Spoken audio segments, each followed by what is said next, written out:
Welcome to Inflection Point Podcast, where we cultivate change from the inside out as we ponder the Cairo question.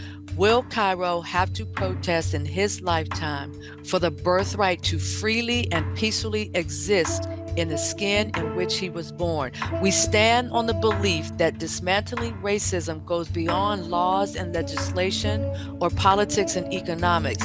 Here, anti-racism activation is presented as an inside job where personal transformation and accountability impact social change. So take a seat at the anti-racism activation table with Inflection Point Podcast. Well, hello, and thank you for joining us for the newest episode of Inflection Point Podcast, where we are dedicated to the art of listening in authentic conversation. We challenge our audience to listen actively and intentionally for the purpose of self-awareness, understanding, and personal transformation, and ultimately social impact. I am your host, Anita Russell, and here is a quick hello from co-hosts Mavis and Gail. Hello, everybody. I'm Mavis Bauman. Hi, I'm Gail Hunter, and welcome this evening. Excellent. Thank you. So if you have been following us for a while, you know we've been doing this series entitled the Sankofa Generational Leadership Continuum. And we define the Sankofa Leadership Continuum as a through line running from historical leaders of the past to contemporary leaders of the present, to those who emerge as leaders, melding together historical and contemporary reality.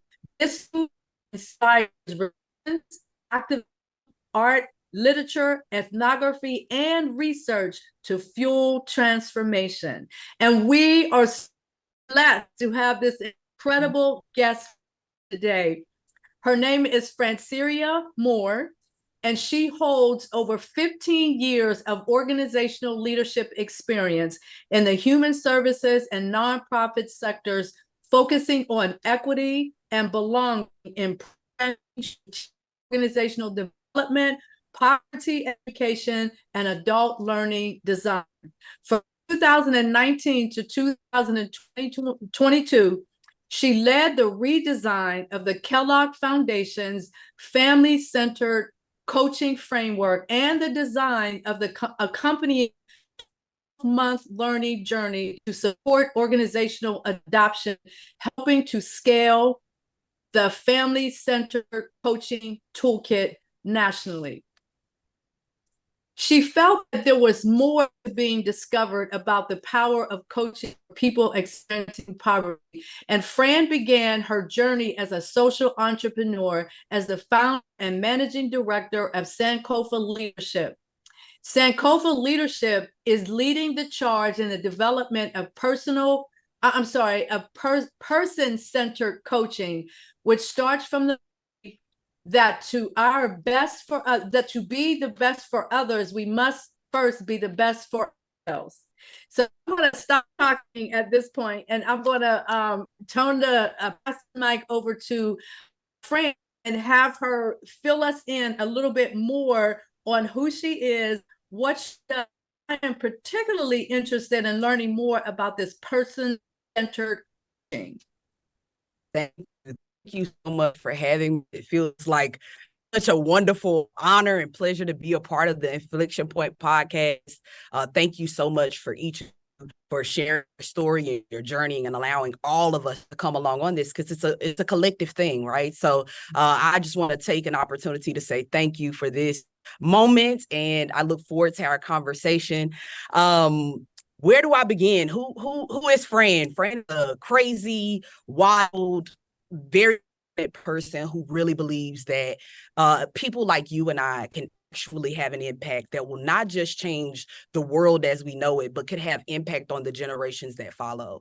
That's what we ultimately want to do. And so family-centered coaching is a major part of my career. It was wonderful being able to work on such a powerful framework and to help to develop the learning journey that goes along with that. What person-centered coaching does is take it just a step further, and it really ponders the question, what is possible when we help people honor their needs first? first? And how do we help people recognize their felt needs versus their perceived needs, right? We like to sometimes go what my wants are and what my needs are, right? And some of the things that get categorized as wants, those are really important desires that we have. And sometimes, depending on where you run into, people say, well, you can really put your wants on the side and just focus on what you need. And so what person-centered coaching really looks to do is to provide support, particularly for individuals who are experiencing that takes into consideration they're whole, that they are perfect, and that they are complete at the core of who they are. And then there's just a whole bunch of other stuff that says focus on your needs and not so much on your wants. Well, we want you to be able to do both.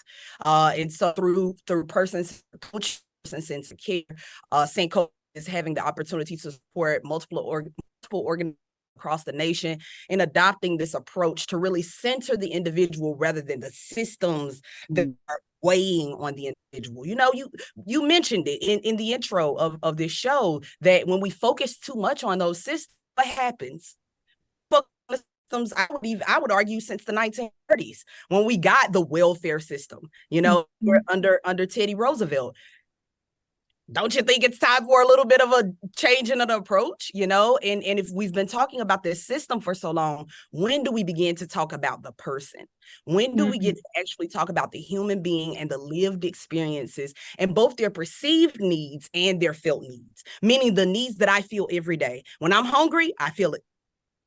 Okay? Yes. Perceived need is, I think that if I get this degree, okay, that will meet a need for me. It's something that I perceive. I don't know yet because I haven't had an opportunity to grasp it. And so I agree, if we want to really do this work of racial equity and social justice and poverty reduction, we have to start with the number one player, and that's the individual who is receiving the services. Excellent, excellent. So I read quite a bit about this person-centered coaching and how it explores pretty much to what you were saying, what becomes possible when we intentionally create space for someone to put themselves first in their own life. But right. This statement here, I think, is a really, really powerful. This small shift is electrifying the human services field and impacting the lives of clients and practitioners alike. Can you dig a little bit more into that, why you use the word electrifying? Because that is such a powerful word to use within this context. Thank you for that question. I love words. I'm a words person. Bring it on. The more words, the better. You know, like I really get into helping people see a picture of something. When you think about something, you know, in the medical field, one of my favorite shows is Grey's Anatomy. Do you all watch Grey's Anatomy? Okay. Yes. I've probably seen at least every episode 3 or 4 times. I think I have at least half of a medical degree at this point. I love Grey's Anatomy. And one of the things that they show there is when a person like is their heart is not beating anymore. We're not getting breath through the body. They resuscitate. And what a resuscitation is electricity being sent to the heart of something so that it can revitalize itself. I think in our work so much, we focus so much on what do we need to do in the massaging of the system and this and that, when if we really just concentrated our effort on the heart of the people, they will do what is necessary in order to heal themselves. Just like we noticed with Mother Earth during the pandemic. I don't know if you all saw that thing where it showed what happened just after the first 90-day being inside. The way that the planet began to heal itself. And that's the way all systems work. We are all mirroring the same systems.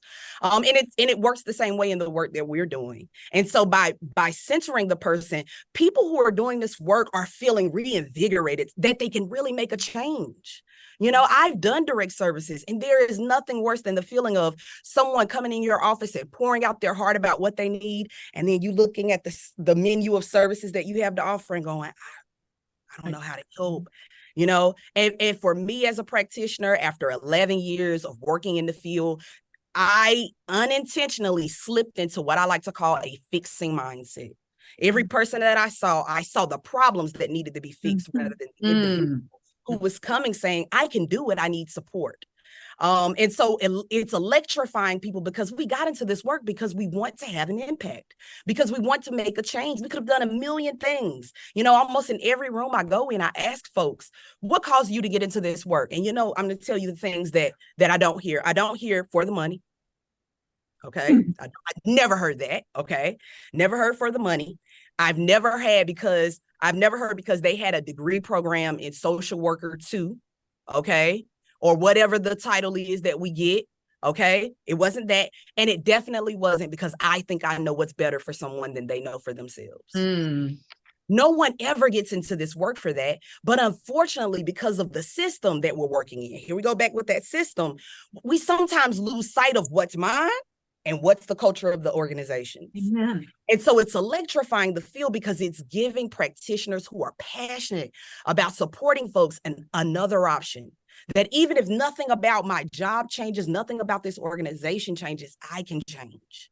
And when I change, everything changes. And you mentioned again on that very just perfect intro to your show. So I encourage your listeners to read it back and listen to it a couple times a day because that's the answer. You all have given them the answer in the opening of the show. Spoiler alert, the answer is start at themselves first. That's it. That's simple. That makes it sound really simple, right? That's all you have to do. You just have to center people. The hardest work you'll ever do, right? Absolutely. Yeah, That's the hardest exactly. work anyone will ever do. And it's most beneficial. And that's does. one of the things that when I first, I don't even remember how I initially ran across your name.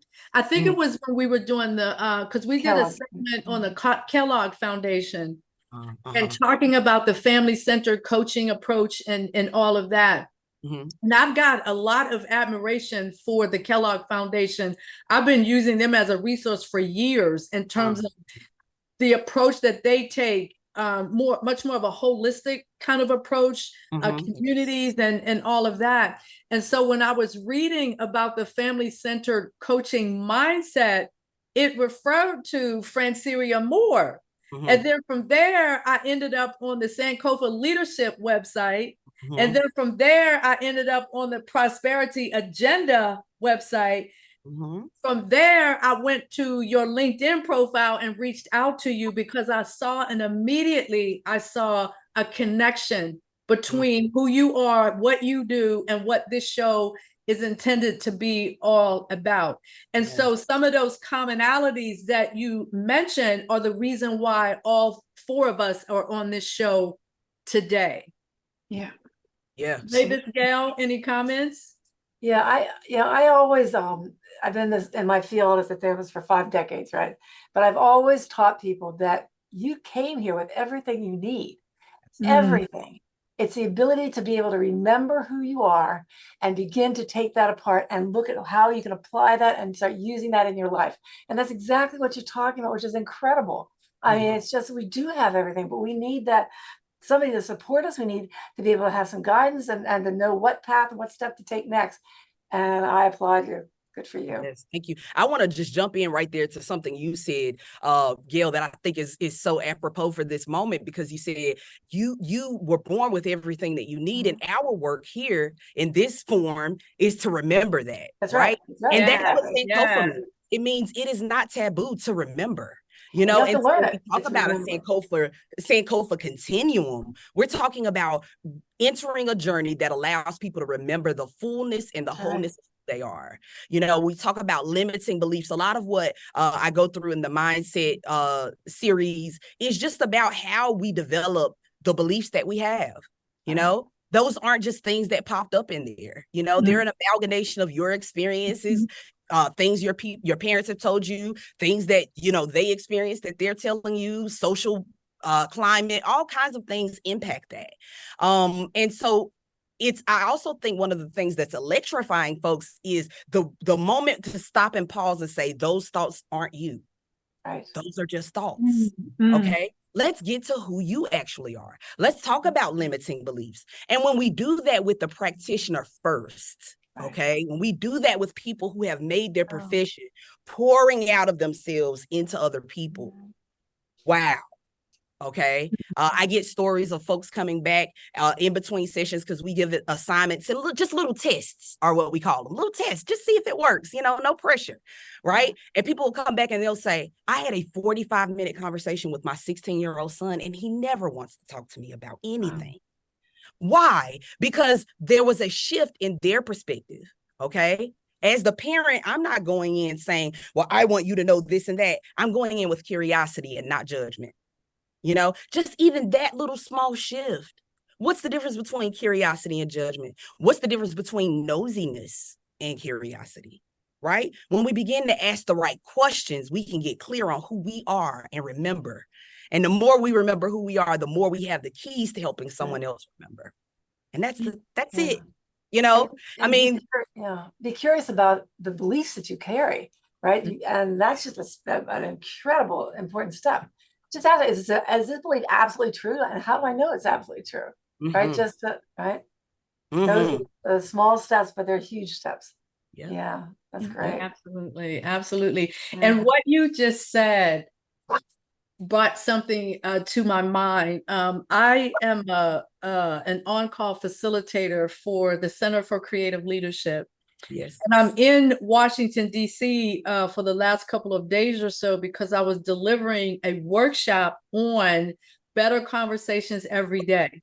And one of the things that we imparted to the participant is this idea of being curious and asking questions, right? And that's being curious and asking questions in terms of listening to someone else's personal narrative and being able to decentralize yourself to ask them questions. Not asking them questions because you're trying to validate what they say, but asking questions because you have a genuine desire to understand somebody else's life, somebody else's perspective other than your own. So when you made those comments about the curiosity and asking questions, it just took me right back to those workshops, the workshop that I had done this week. Yes, it's beautiful. That's exactly what we want. And it's the most simple thing, but it is a commitment. It is a practice. Just like a doctor practices medicine, a lawyer practices law, I practice coaching. I practice being person-centered. I don't get it right. I have a daughter who's almost 8 years old, and she's autistic. There was no better learning ground for me to learn how to decenter myself because I had a picture of the kind of parent I was going to be. I had a picture of the conversations that we would have and the hobbies she would be into and all of those things. And my daughter had a different need. Okay. And I had to shift. I had to make that change. And so as Mavis and Gail have both said, it's work it's the hardest work you'll ever enjoy in your life, but it is work. It is work, and it's an intentional choice every time. It is to make yourself, it is to recognize yourself in your work as an avatar and to remove yourself and examine what you're doing and saying. And how you're behaving and what you're willing to do and who you're willing to do it for. Okay. That's what it's about, is to be able to pull back and see yourself and be honest about that. But that can get icky, And painful. And I would love to throw in a thought here. Franceria, I love the words whole and complete, that every human being is whole and complete. And as Gail said, came here with everything we need. In my educational experience working with corporations, it's a very top-down approach. What do these poor people need? And there's not that listening, So I don't think I mentioned when we talked the other day that I'm doing some work with genocide survivors in Rwanda. Okay. And, so I think, I've been very aware of this top-down approach, and I just wanted to support them financially so that they can go to school and begin to apply themselves. They can have a full belly when they go and they can think, But you bring to my attention the idea that I need to even change my conversations with them to help them really understand that they are complete and full of natural talent. But here's my question. Have you ever been around even a subsection of the population or a community where people are so much in despair that they cannot pull themselves up emotionally to even imagine themselves being complete? You know, I mean, genocide survivors, I think, would be a pretty good example. They, so many of them are still in shock and then generationally reliving the trauma. So any thoughts for me on that? I'd like to be more help to them than I am so far. Yeah, thank you for that question. And I think those are important questions that we should all continue to ponder if we're in a caring field. And I would even say outside of that, I would scratch that, rewind, let's say it again. I think that it's something that everyone should have. It doesn't matter what field you're in at all. It's just good human practice, right? It's just good, solid principles for the way that I want to behave and the way that I want to support others in behaving. And that way is to see themselves as exactly that, whole, perfect, and complete. I have worked in communities where I've encountered people who it's really just all about survival, whatever that looks like. Not just financially, it might be emotionally. Maybe they deal with, certain things like depression and even seasonal depression. I've experienced that when I worked in place-based services. It would be the same person every year around the holidays or around the fall when it started to get cold and, certain things would start to get sick. You start to notice that. And the first thing I'd say is it takes time. It takes time. I think sometimes when we get started in this work, the fixer in us, and I don't want to demonize that. I want to clear that there are both of those things, kind of like how you have an angel and a demon on this side and both of them are talking to you. Kind of think of it like that. We possess both of them and they're neither good nor bad. We just want to engage with them at the appropriate time. Okay. If someone is experiencing a crisis, okay, Rwanda, extreme poverty, I just got kicked out of my house, I'm experiencing domestic violence, whatever it might be, okay? If they are experiencing a crisis, with their permission, you should more than likely engage in a fixing mindset, okay? If I'm not doing well, I remember one time, this is I was like 19 or 20, I was a kid, and I thought my heart was broken, and I was driving, and this person called me, and I was a mess, and I could barely see, and the person who was sitting next to me had a license, and do you know they never said, pull over and let me drive so that we could get safe? Okay, that's what you would be doing when you're in a fixing mindset. I'm not doing this because you can't. I'm doing this because right now the circumstances are not allowing you to access the fullness of who you are. Okay, and whatever point that you feel safe and capable again, I'm willing to give you the wheel back. Okay. And so that's when we engage in a fixing mindset, right? And so for folks who are at that level, the place that you mentioned, it could be helpful in building relationship and building trust to support them in a way that says, what do you need help with me doing? Right now, I'm going to help you solve that immediate need and get beyond that. And as we begin to make progress on that, you start to ask things like, and what else? What else might be important for you? Have you ever wondered, I'm just wondering, right now the Powerball is over $1 billion. That's literally the only time I pay attention to it. I only pay attention to it when it gets like these really big numbers. And so I like to ask things like, well, the Powerball is over $1 billion right now. If you hit that tomorrow and money wasn't an issue, if money is their thing, what would you want to do? Okay, if we had 100% paid for nanny services for your children, what would you be doing right now? Yes. And we just start to get curious. That's all. It all starts there. Every amazing thing we've done, you working with survivors of genocide, Gail, you working as a psychologist, Anita doing the work that you do as a powerful facilitator. It all started with what? An idea. Yeah. And so it's not your work to tend the garden of their mind, but it is your work to plant the seed and water it. Okay. Oh, that's a good one. Yeah. And so I think that we can support anyone as long as we're willing to meet them where they are. And so if that means I'm helping you meet your immediate needs for 6 months, a year, whatever it is, while I'm doing that, I'm also asking, what else? What else could this look like? Even on a small scale, what else is possible in the next quarter that you might want to do? And then another thing, and I'll wrap this one up. And then what I like to do is once we kind of have some things checked off, I like to just pop back in every now and again and go, wow, I just want to take some time to acknowledge and celebrate you. We've done this, and you've managed to this, and this. That's celebration and acknowledgement. Those are key skills for a coach. Okay. Celebration says, I'm celebrating what you did. Acknowledgement says, I'm celebrating who you are. I'm recognizing who you are at your core. And you are not just a survivor of genocide. Okay. You are not just a person who is processing an emotional trauma. You are not just someone who works in a field trying to make change. Okay. You are someone who is also whole. You're also perfect. You're also complete. And all of those things start with an idea. So we can always be a part of ideation with someone. Right. Excellent. Great Excellent. response, man. I feel like I just had a session. Yeah, exactly. That was amazing. So we have about 3 minutes or so before we go to break.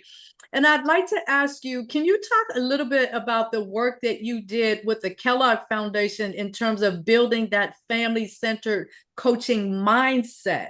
So that's when I read that, I was like, oh, wow, that sounds so intriguing, that coaching mindset, not from the standpoint of you teaching people how to be a coach, but more from the standpoint of how does this now apply in their lives, because I, as a practitioner, have that coaching mindset. So just give us the intro version, and then we'll continue the conversation after the break.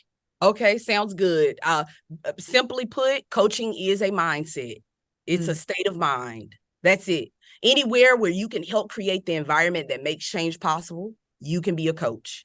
You can make change possible by even asking a question. The issue with the mindset is, are you engaging in coaching or are you engaging in fixing? Okay. And it's all about recognizing where the person is at the time. My house burned down when I was in the 10th grade, and the fire truck showed up, and right behind them, you guessed it, was the American Red Cross. It would have been preposterous for them to come to my mom, who's watching her house burn up, that she fought to buy for us, and say, what do you think about Fran's college future? It's like, well, yes, of course, that's important, but it's not the priority right now. And so what mindset does is to help you recognize when you are putting yourself or what you have or the programs or the services or the way that you can fix ahead of the story of who this person is. And so the mindset is really that. Like if anybody out there has ever watched Family Matters, it's like going into the vault for Steve Urkel and coming out Stefan Arkell. Okay, it is really a change, a shift where I say I'm making a decision to do whatever I can to put them in the driver's seat to the level of their comfort. And so that's what the mindset is about. Now I'll talk more about how I got to that and what I noticed in the field that felt like that was something that was necessary. Okay, excellent. So we'll take a short break and we'll come back and continue the conversation.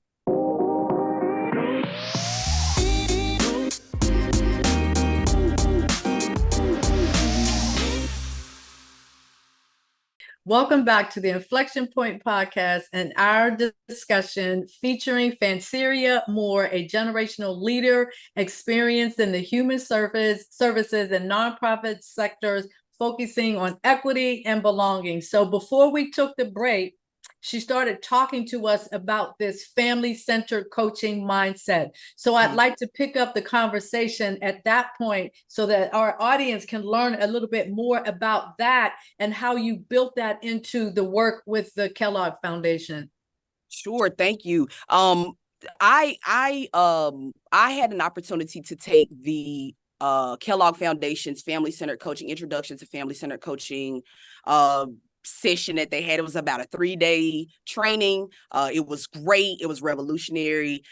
These were the things, when you find your people, we kind of talked about this the other day, that feeling when people start talking to things that kind of make you go, ooh, oh, I've never heard that before. That sounds like the kind of stuff that I'm talking about. And that's the way I felt, but it was 3 days, you know? And so I went back to my office, and then we got a call and said, well, hey, they have a trainer. Let's go do the trainer. And so 2 of my other colleagues, we went, and we did that for the purposes of bringing it back to our organization and helping to establish it across our entire national portfolio. I also work for another national nonprofit called Operation Pathways. Great organization if you want to look them up on LinkedIn. But they provide place-based services by buying real estate and keeping housing affordable in areas that are experiencing gentrification, so that folks can stay in their community, so that they can stay in their neighborhood and live somewhere in what they like to call vibrant communities. Okay.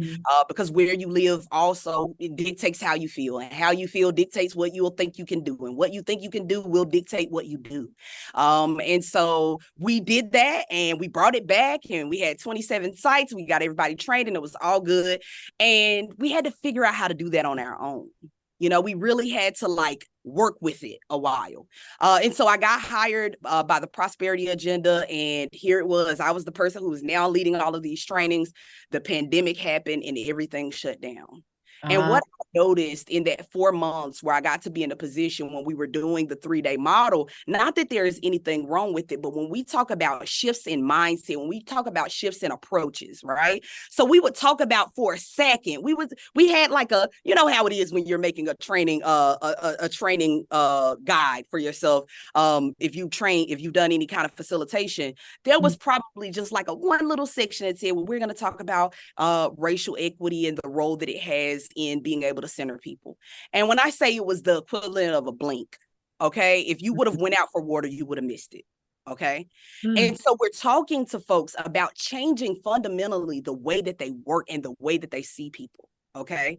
But we're not talking about the lens through which they are seeing people. Yes. So if my glasses get dirty, and I don't take them off and clean them, what I see is what I see. And no one can tell me that I don't see what I see.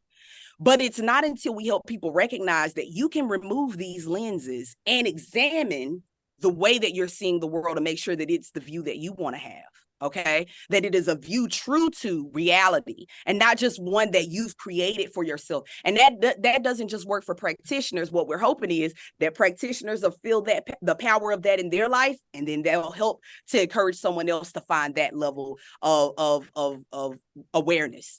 And so when I had the opportunity to think about, well, how will we support our partners while everybody's on lockdown, right? That was the question. Well, how do we help this work? And I just felt that it was a great time to step back a bit. And let's think about, before we get to the how we do the work, the coaching skills and the approaches and all of the frameworks, because practitioners love a good framework. Am I right? Like we love to go to a workshop and say, I got a new framework, I got a new book, you know, but what is it? How is it helping you think differently? And so the mindset series was kind of born out of an understanding from my personal experience as a frontline staff worker, that it was about my mindset. Right. There's an article or a story or something, I forget, but it basically says that there was a fish in the ocean and they were swimming along and they passed another fish, and the fish that they were passing said, how's the water this way? And the fish looks at them and goes, what's water?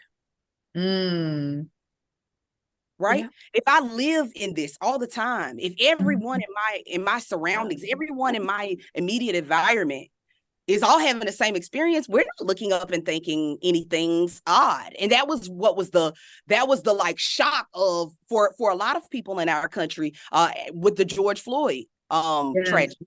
You know, where it was kind of like, I am jolted out of this world. And that's not that's not just for white folks or for brown folks. That was universally. Everyone was kind of having this reckoning of, oh, I've been going along to get along. And I did not really realize the impact of this, the very real everyday implications of this. Why? Because we're just moving around society. That's just what happens.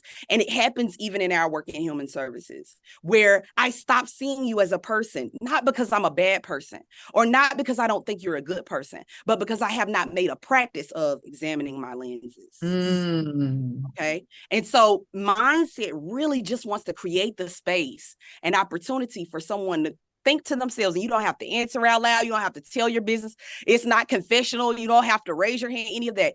But you know when you go home and you're having conversations with folks, okay? Mhm. It pushes people to think about, well, where did that belief come from? Is that my belief? Or is that just what I accepted as the truth? You know, do I really think it's important to finish everything on my plate? Or was that just the household that I was born in? And now I have these behaviors where I overeat. Okay. You know, what are the things, what my behavior is just the outside part of it. Yes. There is a belief. Yes. There is a value even deeper than that. There's something that I value that caused me to create a belief. And now because of that belief, I behave and act in this way. Every single thing that we do. We're not complicated. Okay. Input and output. That's all it is. And so until we start to notice what is going through my mind as I'm having this meeting, you know, I remember as a place-based practitioner, when I was developing the mindset, I go back to this story where I was helping someone look for a job. It was a woman. I was helping her look for a job. And I only showed her jobs that fit what I would consider jobs that a woman would be interested in. You know, clerical work, you know, office medical assistants, you know, whatever, like that kind of stuff, right? And then she saw another bulletin and she said, well, Miss Fran, why didn't you show me any of these jobs? And they were like truck driver, construction worker, you got to work overnight, all of this physical stuff. She said, these jobs make like 2 times more than the jobs that you showed me. Wow. You know, yes, that's sorry. powerful. Yeah. I'm sorry. I did not recognize that I had done that, you know, and you know, and I had to really, I did not make that moment about my shame. You know, I acknowledged it. I want to acknowledge that I did that. I'm sorry. And even though I felt this big, I felt really small, everybody. I was like, oh my God, I can't believe this. It wasn't for me to put that on her. And so then what I had to do was go back to my community of coaches who are also doing the same work. And talk about that experience and how I felt and what I needed to do to get beyond it. Because we always have a choice. In that moment, I could have said, well, you know, I mean, you're a girl, you know, I didn't think you wanted that. I could have did that. I could have made excuses for the decision that I made. And I might have been justified in the eyes of other people, right? But in that moment, it was not about my experience. It was about her experience. And so mindset is just, it's ruined my life in all of the best ways. Okay. because now I can't just get away with, I just did that. I don't know. I just did it. You know, as a kid, I don't know if you all had it, but as a kid, my mom couldn't stand when she would say, why did you do that, friend? I said, I don't know. I just did it. I don't know. And she would go, that's not good enough. You need to think about what you did. She would make me process it with her. And it's the same thing when we start to really open up our mindset. It's gonna hold you accountable. And it's gonna say, well, why did you do that? And it'll nag you to the point where you make a decision. Yes, I want to face this and work through it. No, I don't. Let's close the door. And I'm gonna keep going along and get along. But you know, if you choose that door, you know what you lose when you choose that door? You lose the right to say, I don't know. Yes. What is implicit has now become explicit. And you had a choice in it now. Yes, and so that's why people go, oh, be careful. You go over there messing with that Fran's mindset class. Yeah, that is so powerful. Everything that you just said. I want to shift the conversation just a little bit and talk about the idea of Sankofa leadership. And I had read somewhere in some of the writings that I had read about who you are and what you do, doing an old thing in a new way. So can you talk a little bit about that, the leadership and what you meant by doing an old thing in a new way?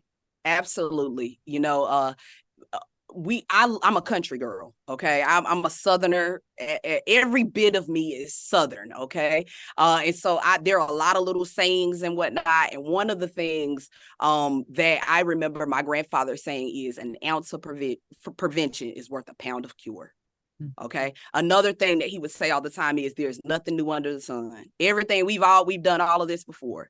And then we've all heard this one that, you know, no need to recreate the wheel. Okay. I disagree. Roads change. The way that we operate changes, and there may be a need to recreate the wheel. And so doing an old thing in a new way is really our way of saying, how are we taking the information that we've learned over the last almost nearly 100 years? That's really what we're coming up on in human services as a field in this country. How do we take what we collectively know, and how do we change our approach to poverty reduction?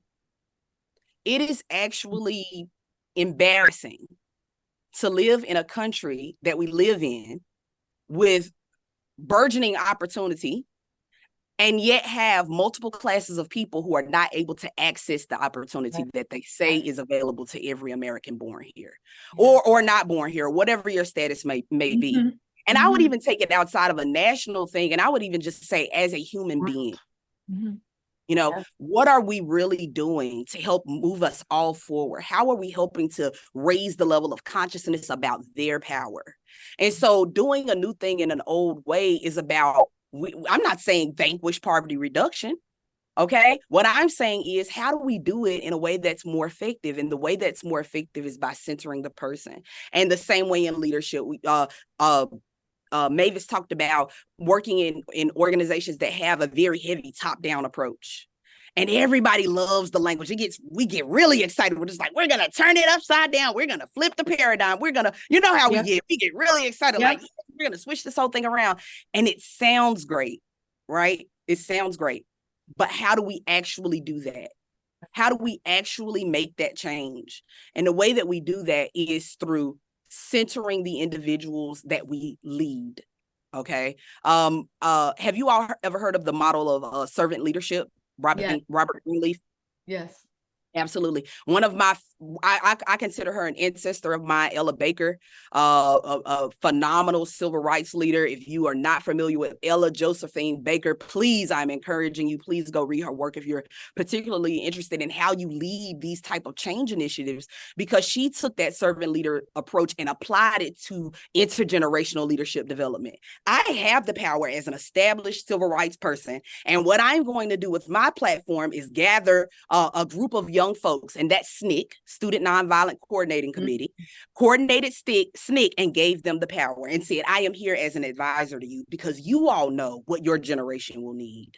It's those kind of examples of folks who have intentionally done things to recreate the wheel and to do something in a different way, and also to provide prevention, okay, of disaster, or prevention of increased poverty, whatever it might be. So that's really what it's all about. It's the same work, right? It's the same work. It's the Cairo question, right? It's the Cairo question. How many times are we going to have to restate this question? We don't want to keep restating this question, so we need to do something in a new way. Absolutely. Absolutely. Thank you. Thank you. Thank you. So I have another question, and this has to do with the power of storytelling.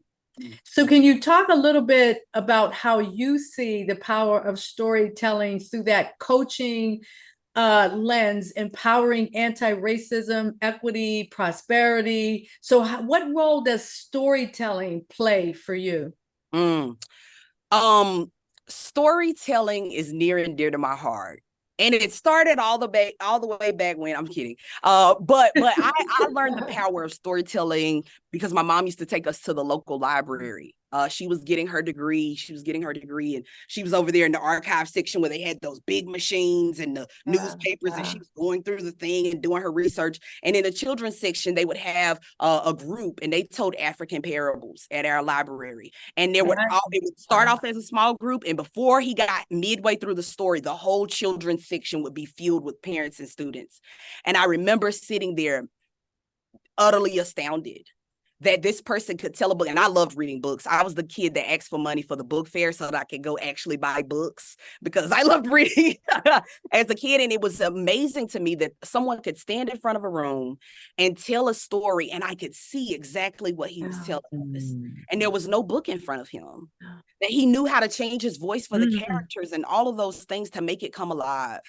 I think that the power of storytelling is so important because we have such vivid colorful stories about real world experiences that have the ability that if we paint them on a broad enough canvas, everyone can find themselves in that story.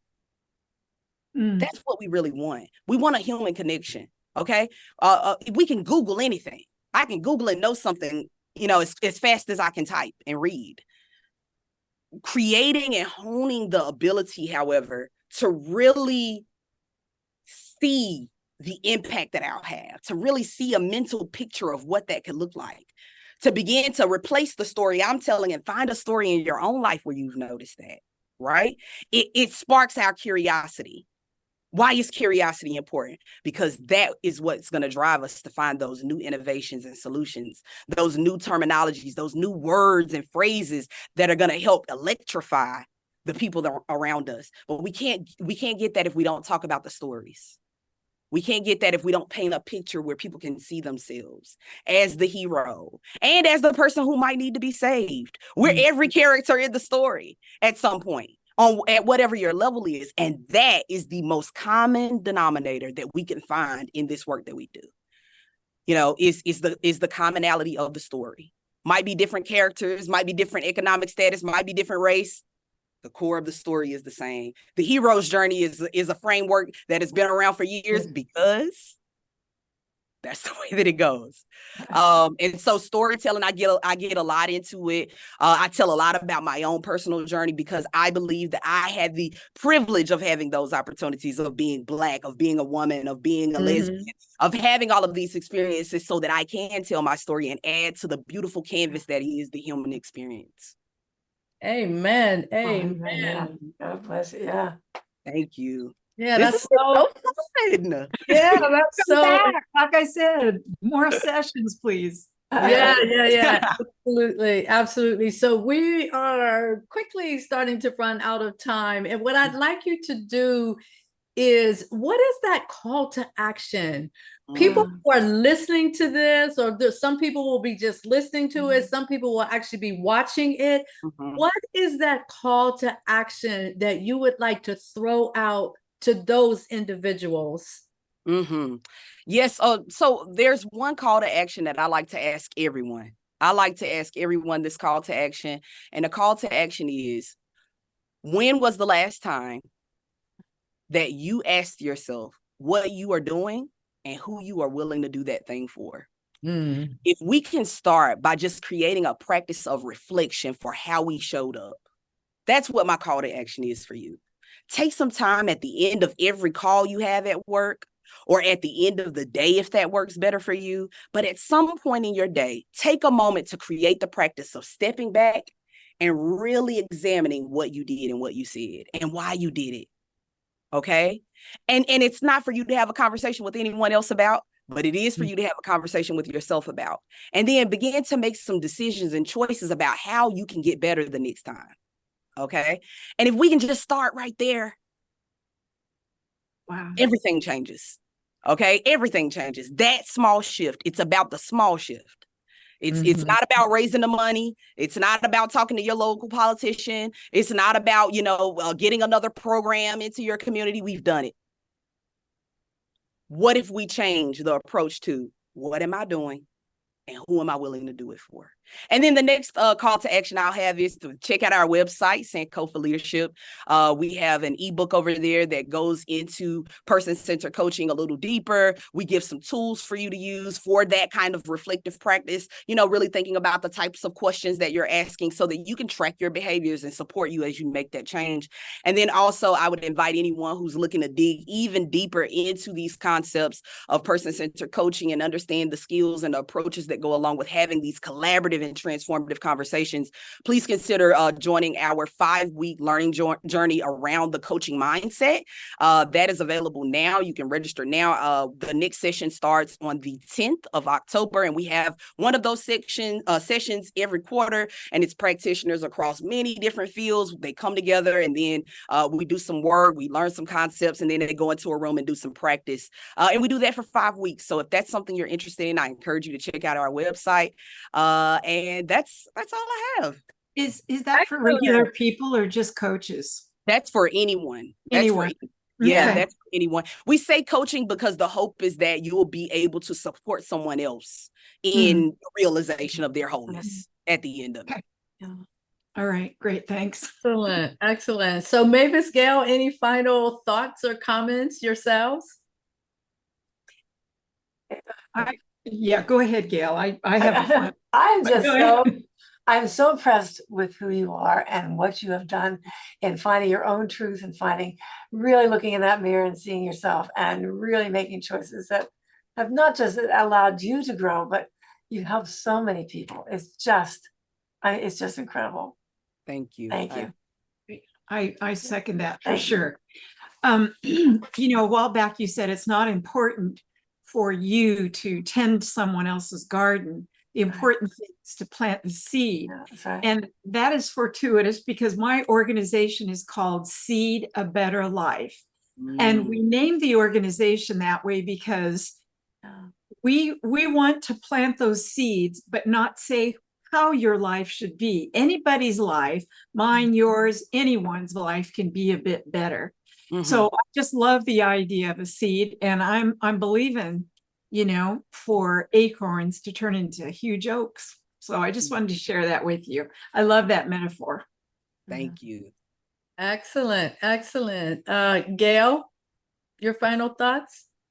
Well, I share that I keep thinking about how, when I look back at my own practice and things that I've always been trying to discover for myself has been based on truth. What is the truth? And those questions that you keep talking about and how crucial that is. It's just the challenge of belief systems.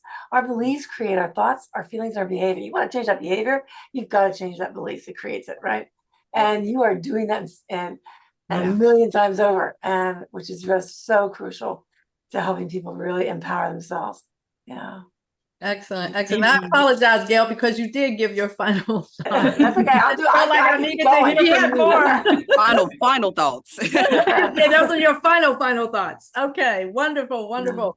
So at this point, I'd like to close out with this quote. I usually, at the end of the program, will close out with a quote. And this quote actually comes from Chimamanda Ngozi Adichie, who is an author. And this is what she says: many stories matter.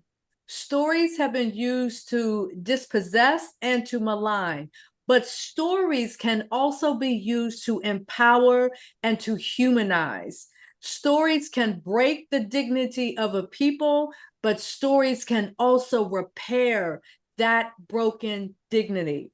So I usually have the final quote relate back to the Cairo question. Will Cairo have to protest in his lifetime for the birthright to freely and peacefully exist in the skin in which he was born? So that's the question that all of this work that we do, Inflection Podcast, is based on that question. But my question to those listening, my question to our audience is this: what will you do to ensure that children have the right to freely and peacefully exist in the skin in which they were born?